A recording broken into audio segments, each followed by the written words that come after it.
Happy holidays, Marty Cesario again for Sportswomen of Colorado and Mountain TV. And this time we're going to check in with Susie Wargin, who is the longtime sideline reporter for the KOA Broncos radio network. Also is the midday jock for 103.5 The Fox and is the MC for the annual Sportswomen of Colorado celebration event. 52nd year of celebrating all these great athletes and those who support the athletes, specifically females in Colorado. So, Susie, I want to check in with you because coming up December 31st is the deadline for nominations. From your perspective, why do you think it's important that we get all these people represented and nominated for this kind of award?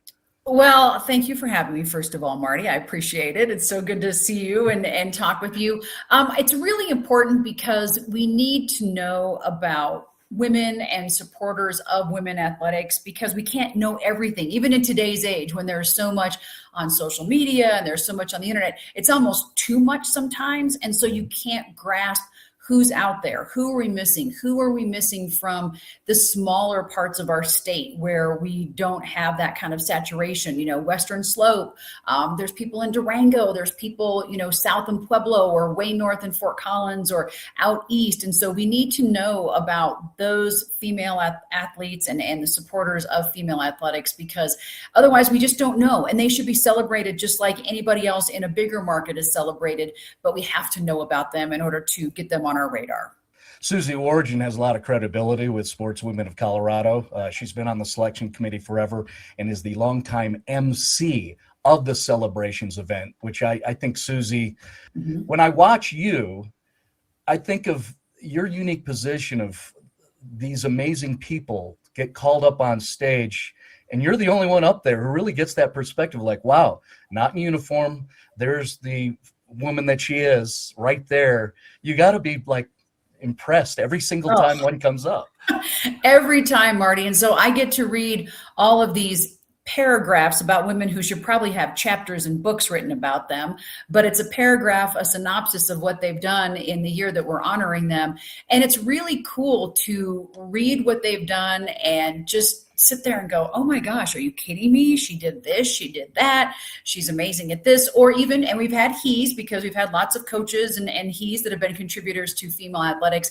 And it's really impressive to be able to read those accolades and then bring them up on stage, get their award and then have everybody recognize them because we're getting much, much better with women's athletics in general, as far as people wanting to know more about it, go to the games, be involved, more so now than it ever has been. But again, we need to have those recognitions out there. And it's really cool to be a part of that, to be the one that gets to say what they've done and then greet them on stage. That's really, really special. The event is coming up in March, and that will be March 8th. That's a Sunday at the Hyatt Regency in the DTC. How would you describe what that event is if you wanted to share with those who still aren't aware? It's been 52 years. There's still a lot of people in market and across the nation that aren't sure what exactly that is. Yeah, it's a really special night, Marty. It's always on a Sunday. And, I take great pride as the MC. And yes, we have 50 some awards to get through, but we're not keeping you there till midnight on a Sunday night. So we move through it, fairly quickly and at a good pace so that everybody gets their recognition, but we're not keeping you there all night. So, there's an early reception that's really cool to be able to, and beautifully decorated too. So you can see the past and see the history of Sportswomen of Colorado, which is really neat. And then just the banquet itself, there's always a great speaker. It's just very inspirational, I want to say. I mean, there's so many acronyms you could use for the night because everybody brings something different. And like I said, when I read those bios and that paragraph of what they've done, it's just, you're like, wow, what am I doing with my life? I feel like I do a lot, but I'm like, these women are amazing. So it's really cool to be able to go and listen to what these women have accomplished. And it's very inspirational to younger women. I mean, I've brought my daughter, you've brought your daughters, and it's cool for them to go and meet certain people and listen to what some of these women have done to know that, wow, maybe, I could do that. Maybe I could be up on stage sometime and getting that award. So it's a really, really cool night. And I would encourage, even if you don't have somebody that that's been, nominated or winning an award, go, because it's a really cool evening to experience. It's funny you touch on, Susie, the inspirational part. I always just tell people, I like to get my daughters in that room and put myself in that room because everybody in there, bunch of winners. Oh, And yeah. I just take it in. Like, wow.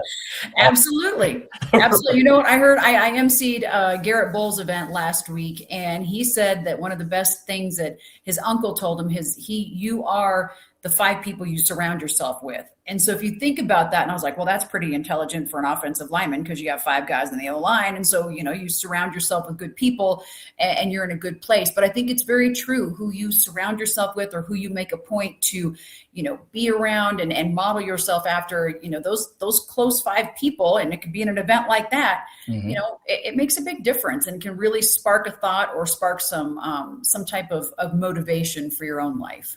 So let's reinforce this. Sportswomen of Colorado, nominations due December 31st. January 20th is our selection committee meeting, and then the celebration event is on Sunday, March 8th.